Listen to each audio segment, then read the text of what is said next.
राज्यातील 23 नगरपरिषदा आणि नगरपंचायतींसह विविध जिल्ह्यातील एकूण 143 सदस्य पदांसाठी आज मतदान प्रक्रिया पार पडणार आहे।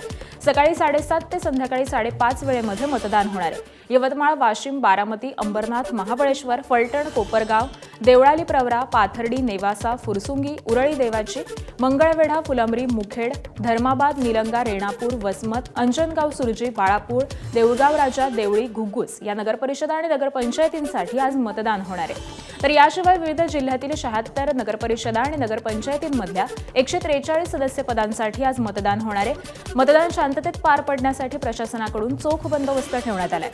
दरम्यान उद्या राज्यभरातील एकूण 288 नगरपालिका आणि नगरपंचायतींचा निकाल लागणार आहे। चंद्रपुरातील घुग्गुस नगर परिषदेसाठी आज मतदान होणार आहे। त्यामुळे काल प्रचाराच्या शेवटच्या दिवशी सर्वच उमेदवारांनी आपली ताकदही पणाला लावली। घुग्गुस नगर परिषदेमध्ये भाजप आणि काँग्रेसमध्ये मुख्य लढत होतीये। जिल्ह्यातील अतिशय महत्त्वाचं औद्योगिक शहर असलेल्या घुग्गुस शहरावरती गेल्या अनेक वर्षांपासून भाजपची सत्ता आहे। त्यामुळे काँग्रेसनं भाजपला आव्हान देण्यासाठी पूर्ण ताकद पणाला लावली आहे। चित्र एकदम स्पष्ट आहे। जे मागच्या विधानसभेमध्ये दिसलं तेच चित्र देवाभाऊंच्या नेतृत्वावर विश्वास ठेवत घुग्गुसच्या जनतेने, राज्याच्या जनतेने निर्णय केला आहे की यावेळेस आता भारतीय जनता पार्टीचे जे उमेदवार आहे, नगराध्यक्षासह इतर सर्व उमेदवारांना मोठ्या मताधिक्याने जिंकून देण्याचा या ठिकाणी घुग्गुसच्या जनतेचा मानस दिसतोय। आम्ही धनसंघाने नाही आहो, पण आम्ही जनसंघाने साथ मध्ये आहो।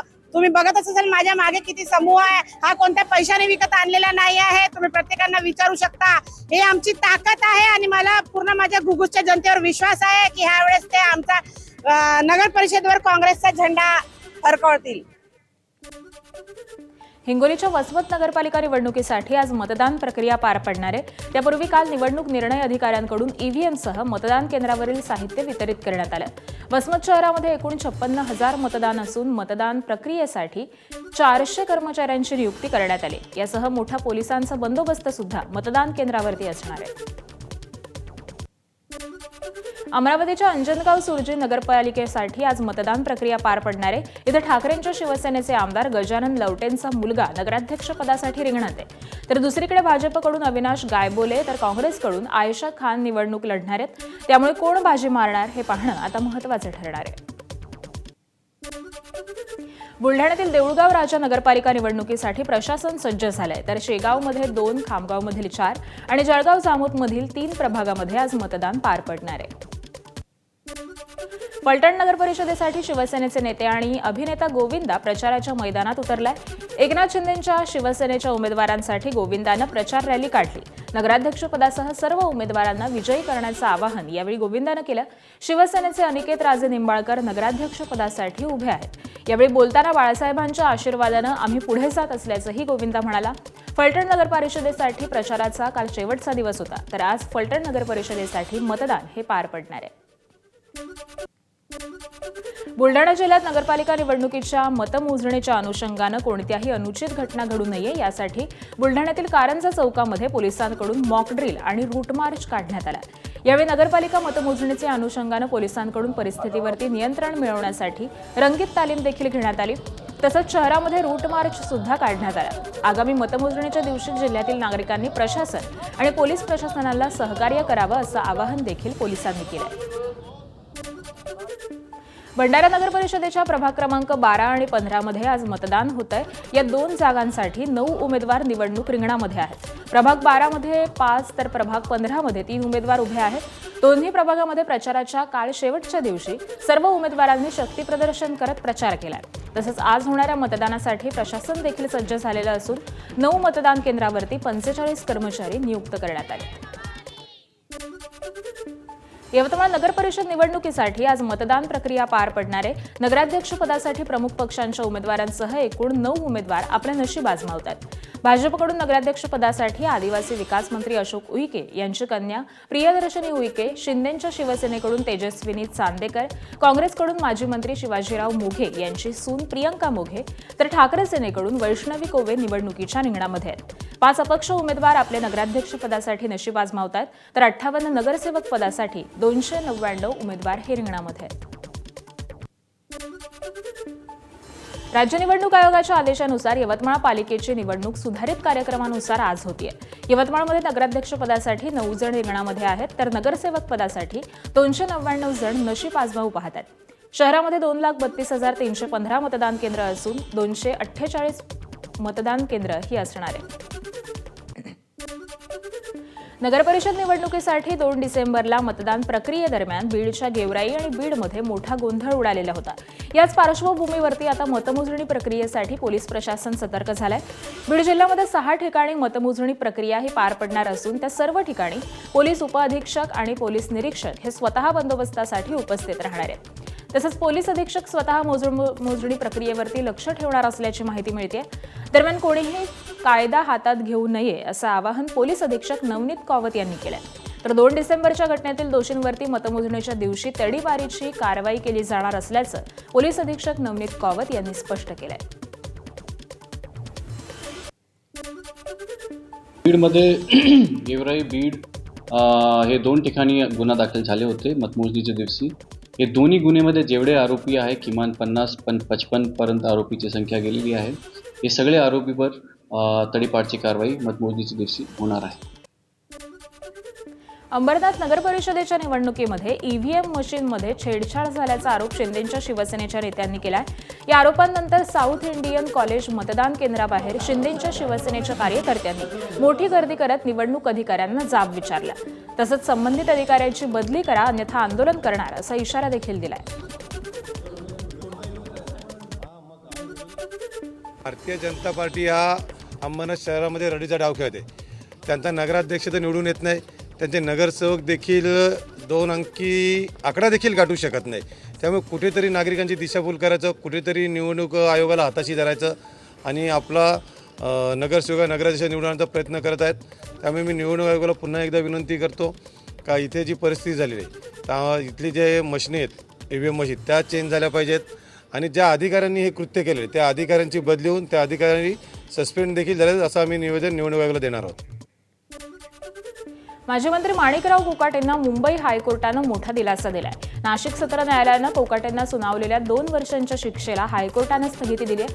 मात्र सदनिका घोटाळा प्रकरणामध्ये कोकाटेंना दोषमुक्त करण्यास हायकोर्टानं नकार दिलाय. दरम्यान कोर्टानं कोकाटेंना खडेबोल सुनावलेत. कागदपत्रांच्या आधारे कोकाटेंचा प्रकरणातील सहभाग हा सूचित होत असल्याचं निरीक्षण हे कोर्टानं केलंय. सध्या हायकोर्टाकडून कोकाटेंना 1 लाखांच्या जातमुचलक्यावरती जामीन देण्यात आलाय. दरम्यान कोकाटेंच्या आमदारकीचा फैसला आता विधानसभा अध्यक्षांच्या कोर्टामध्ये होणार आहे.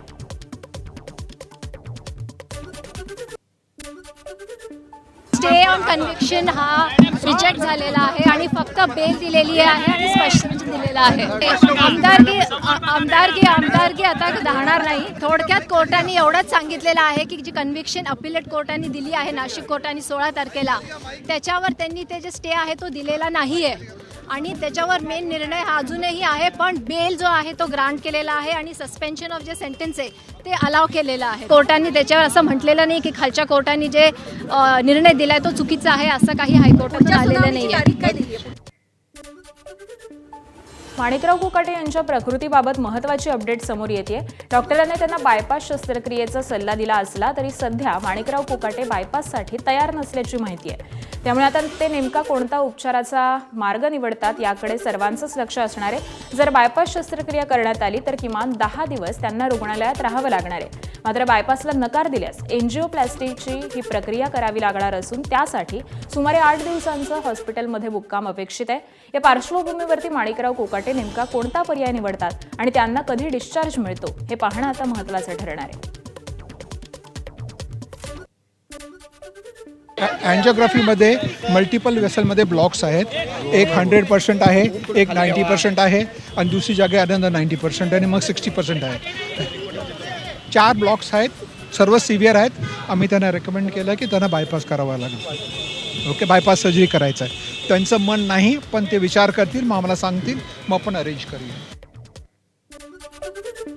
दरम्यान माणिकराव कोकाटेंसंदर्भात मुख्यमंत्र्यांनी तडकाफडकी निर्णय घेतल्याचं गिरीश महाजनांनी सांगितलंय. तर राष्ट्रवादीवरती कोणाचाही दबाव नसल्याचं सूरज चव्हाणांनी स्पष्ट केलंय.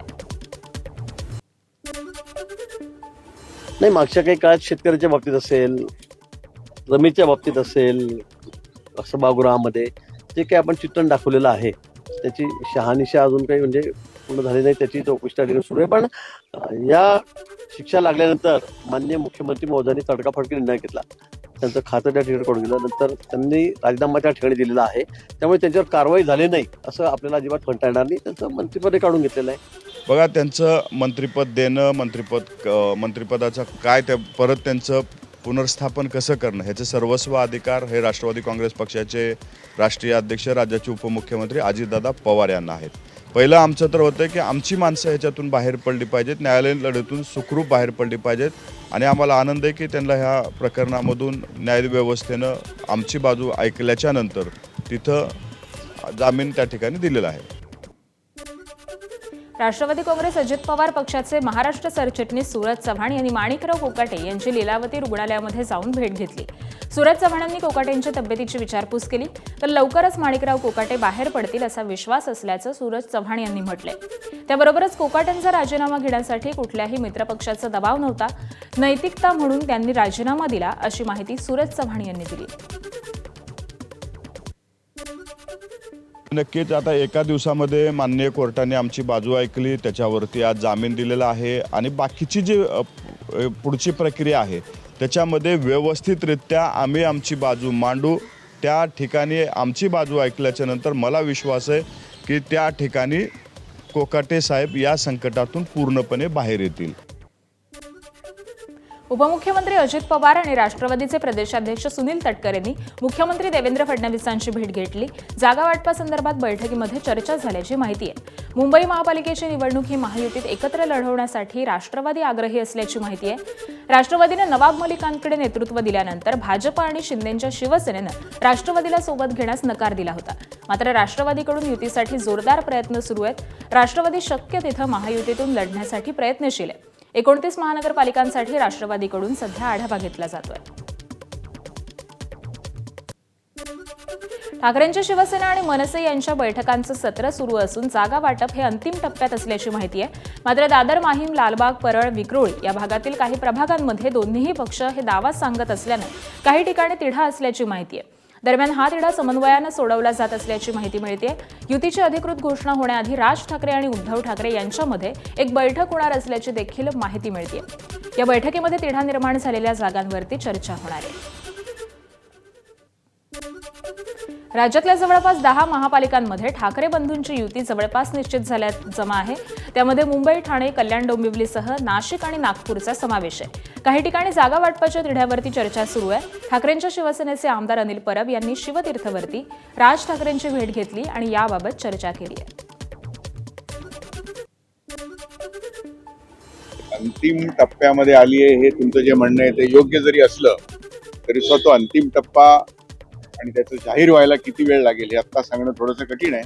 एवढंच सांगू शकतो की लवकरात लवकर करण्याचा सगळ्याच बाजूनी प्रयत्न आहे आणि त्या पद्धतीने सगळ्यांचं काम सुरू आहे. राष्ट्रवादी शरद पवार साहेबांच्या बरोबर घेणं किंवा न घेणं हा आमच्याकडे आलेला विषय नाही आहे. तो जे काही मी प्रसार माध्यमांच्या कडून मला कळत आहे त्या पद्धतीने तो शिवसेना बाठाकडे असलेला विषय आहे. तर युती संदर्भामध्ये ज्या चर्चा आहेत त्याच्यामध्ये त्यांचाही सहभाग आहे, आमचाही सहभाग आहे आणि त्या चर्चा मी तुम्हाला म्हटलं त्याप्रमाणे अंतिम टप्प्यात आहे. त्यामुळे त्या भेटीगाठी होत राहणं हे स्वाभाविक आहे. भारतीय जनता पक्षाचे इथे आमदार आल्यापासून वसई विरारची परिस्थिती अतिशय वाईट आहे.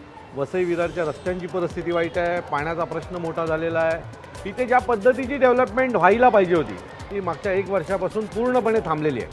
सो सत्ताधारी पक्षाकडनं जर कामं होणार नसतील तर अशा वेळेला विरोधकांची एकमूट होणं गरजेची असते. सो त्या दृष्टीने आज आम्ही ठाकूर साहेबांना भेटायला आलो होतो. नाशिक महानगरपालिका निवडणुकीच्या अनुषंगानं ठाकरेंच्या सेनेकडून इच्छुकांच्या मुलाखती घेण्यात येतात. नाशिकमध्ये महाविकास आघाडी एकत्र लढणार अशी चर्चा आहे. मात्र मनसेला सोबत घेण्यावरून ठाकरेंची सेना आणि काँग्रेसमध्ये मतभिन्नता असल्याचं दिसून येत आहे. मात्र काँग्रेस स्वतंत्र लढणार असेल तर हरकत नाही, आम्ही बाकी पक्ष महायुती म्हणून लढू अशी भूमिका ठाकरेंच्या सेनेनं घेतलेली आहे. ठाण्यात शिंदेच्या शिवसेनेसोबत युती नकोच असं पत्र भाजपच्या 18 मंडल अध्यक्षांनी प्रदेशाध्यक्ष रवींद्र चव्हाण यांना दिलंय. भाजप प्रदेशाध्यक्ष रवींद्र चव्हाण यांनी शिंदेंच्या शिवसेनेसोबत महायुतीची घोषणा केली असली तरी वरिष्ठ नेत्यांचा हा निर्णय भाजपच्या स्थानिक कार्यकर्त्यांना रुचलेला नाही. त्यामुळे ठाण्यातल्या महायुतीत शिंदेंच्या शिवसेनेविरोधात नाराजीची ठिणगी पडली आहे. ठाणे भाजपच्या 18 मंडल अध्यक्षांनी शिंदेंच्या शिवसेनेसोबत युतीला विरोध करणारं पत्र भाजपच्या ठाणे जिल्हाध्यक्ष आणि दोन्ही आमदारांना दिलं होतं. यानंतर आता मंडल अध्यक्षांनी भाजप प्रदेशाध्यक्ष रवींद्र चव्हाण यांची भेट घेऊन ठाण्यामध्ये शिंदेंच्या शिवसेनेसोबत युती नको ही मागणी त्यांच्या कानावरती घातली. तसंच ती भूमिका मांडणारं सविस्तर पत्र देखील त्यांना दिलंय. ठाणे महानगरपालिकेच्या आगामी निवडणुकीतील जागा वाटपाच्या अनुषंगानं काल भाजप कार्यकर्त्यांमध्ये महायुतीच्या नेत्यांची दुसरी बैठक पार पडली. जागा वाटपावरती युतीतील नेत्यांमध्ये सविस्तर चर्चा झाल्याची माहिती शिवसेना आणि भाजपच्या नेत्यांनी दिली आहे. तर 1 ते 2 दिवसांमध्ये जागा वाटपाचा प्रश्न सुटेल असा विश्वास भाजप आमदार संजय केळकर यांनी व्यक्त केलाय. तर जागा वाटपावरती सोमवारपर्यंत अंतिम निर्णय होईल असं मत खासदार नरेश म्हस्के यांनी व्यक्त केलंय.